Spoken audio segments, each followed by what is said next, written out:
On a recent trip to northern Portugal, my husband and I spent most of our time in Porto, and that's where I fell in love with, wait for it, chocolate salami. Don't let the name fool you. There's no meat in this dish. It's a sweet, rich, fudgy, sliceable chocolate dessert log packed with cookie pieces, and the Portuguese version completely won me over. So of course, I had to recreate it at home. Today, I'm sharing my Porto-inspired take with a little Nutella twist to keep it soft, chocolatey, and absolutely irresistible. Let's turn this chocolate salami dream into reality.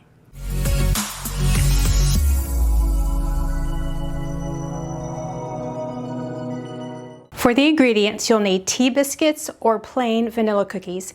I'm using the traditional Portuguese Maria biscuits, but you can use any simple basic tea cookie. The American vanilla wafer would work, or the French petit brin extra would work as well.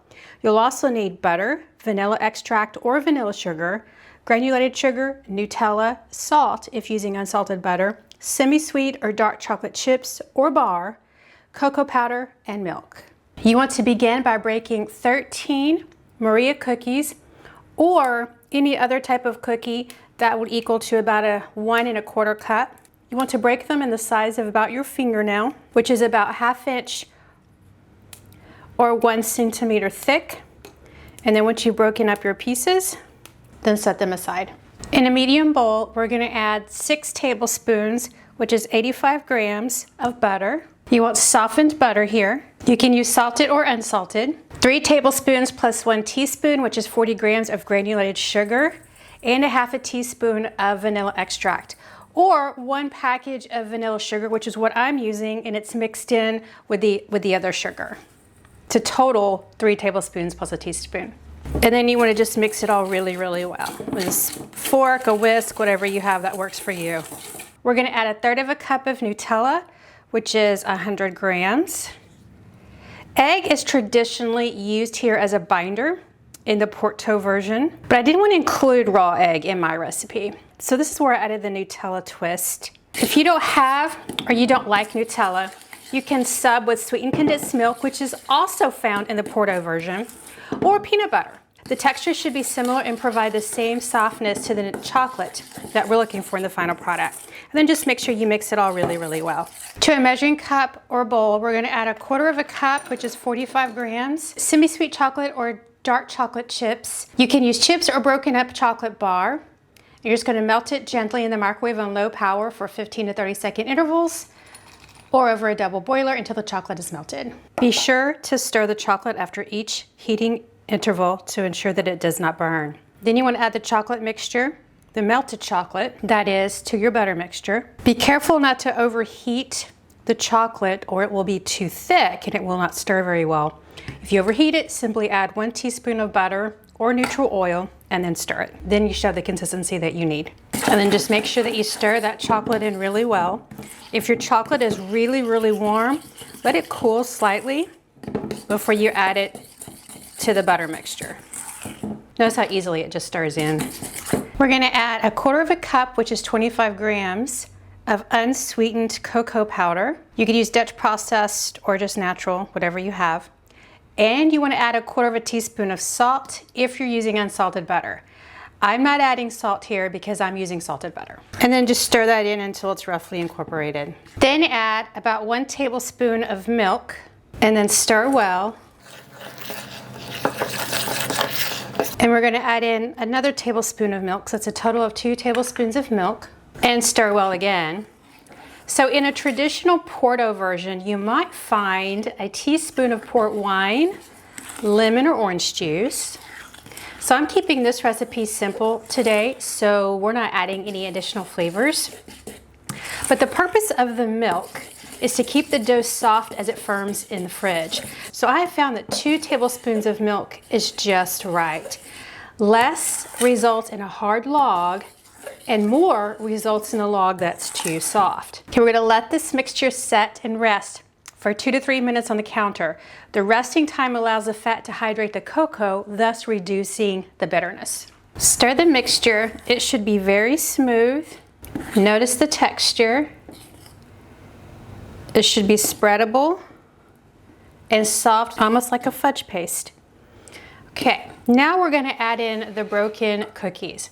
Now notice I'm going to put my cookies in here using my hand because we do not want to get the little crumbs in here. We only want the big pieces. So I want to be careful to leave the crumbs at the bottom of the bowl. This chocolate salami, you don't ever see crumbs. You see those little fingernail size pieces, and we want to keep only those in our mixture. Okay, those are the crumbs left behind. So now we want to gently just fold in the cookies so that all the cookies are covered in chocolate. You can switch utensils here if you'd like. So you can totally vary this recipe and eliminate the cookies entirely. You can add dried fruit and or nuts depending on what you have or want. Why not some mini marshmallows? There really isn't a wrong filling for this chocolate dough, as long as it makes sense to you. We are using the Maria cookies because of my Porto-inspired experience, but there's really no wrong answer. Just go with what you like. The cookies are just all coated. So you can see at this point, the mixture is a bit wet, okay? It's very, very soft. So this is not a good texture or consistency to be able to manipulate and shape the dough. So we're gonna place this bowl in the refrigerator for about 30 to 45 minutes, just like this, until it firms up enough to manipulate. And you can go in and touch it. If it's just really, really wet, you're like, yeah, that's not gonna allow me to manipulate the dough. So then just keep it in there. Check periodically and see if it's at the stage to hold its shape. Once your chocolate dough is firmed up, and take a look at this. Mine has definitely firmed up. It's been a little over 30 minutes, but you want to be able to touch it without a whole bunch of chocolate on your fingers. And of course, the longer you leave it out, it's going to soften up a bit.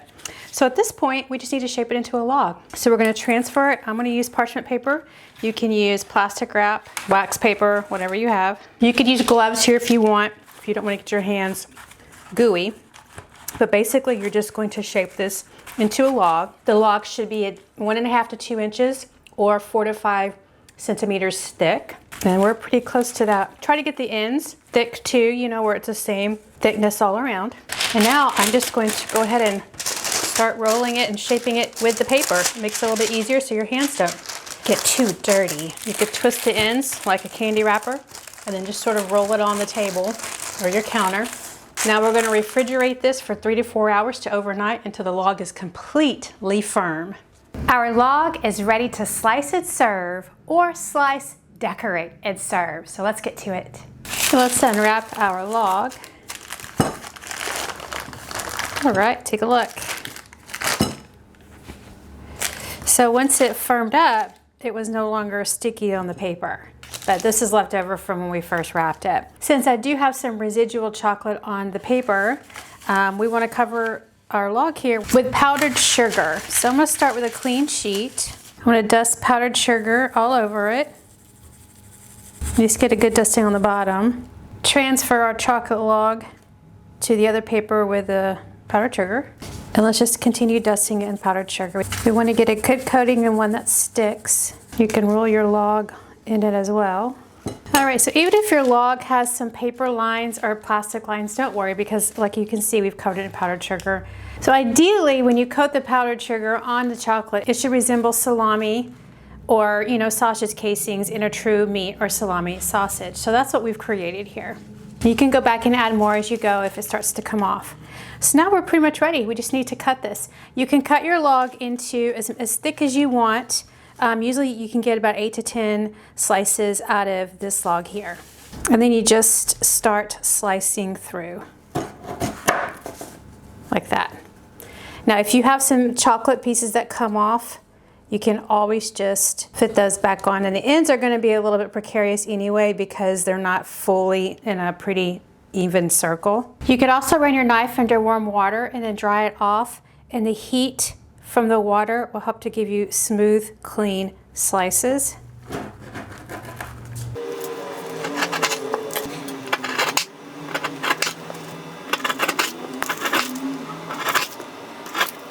Okay, you can see we have our cuts. Now, if the powdered sugar has come off some, you can always add more. I would put the log back together just so you don't get the powdered sugar on the inside, because we want to be able to see the nice cookies on the inside, so I don't want to coat the inside of the log. At least maybe not till you serve it. We're almost done, so now all we need to do is transfer them over, the pieces rather, over to a nice little serving platter.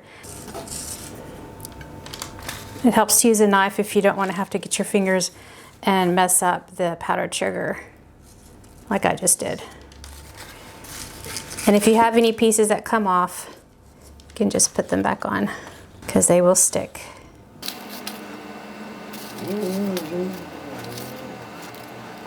I left off my 2 ends because I think the platter's pretty without them. So you can take a look. Now they're pretty much ready and set to serve. So let's take a closer look. The chocolate is rich in color.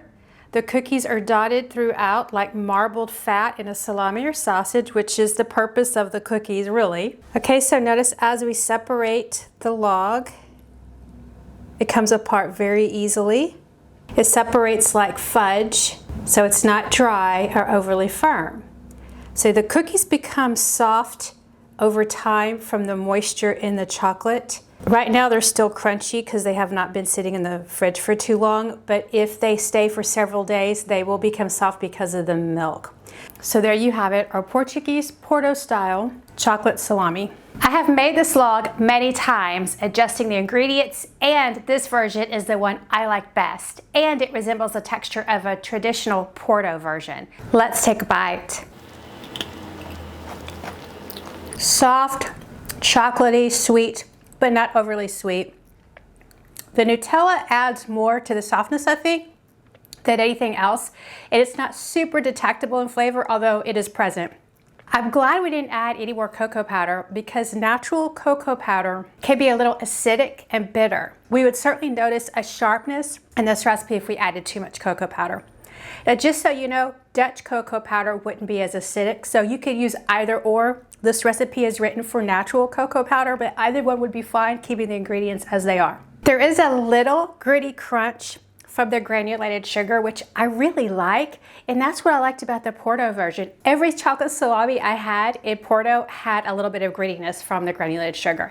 It adds texture. Now the cookies, if you eat this within a day or two, the cookies are going to still be crunchy. After it sets for a period of time, they will soften. Right now, if you can hear it, those are the Maria cookies, so they're still crunchy at this point. And this dessert is about 24 hours old. So that tells you you can make it several days ahead of time and still serve it. Again, crunchy cookies, soft cookies, it doesn't really matter. Either way, the dessert is good, and it's served either way, depending on how fresh or how long it sits in the fridge. So I think the cookies, if they're soft, then they're more of a novelty because it looks like, the marbled fat in salami. However, if they're crunchy, they're certainly going to add texture. And even if they're soft, they're going to add a light sweetness, but they balance out the sugar and chocolate and add a smooth texture to counter the little grit from the granulated sugar. Overall, crunchy cookies, soft cookies, I like them both, and I really like this dessert. Chocolate salami is fun to look at, simple to make, no baking required. It's absolutely delicious. It keeps for days in the fridge, so you can make it ahead of time for guests. Or just make it for yourself and sneak a slice as a midnight chocolate treat. I had so much fun making this and even more fun eating it. So I hope you do too. Until next time, whip up a batch of heavenly chocolate salami and go bake the world.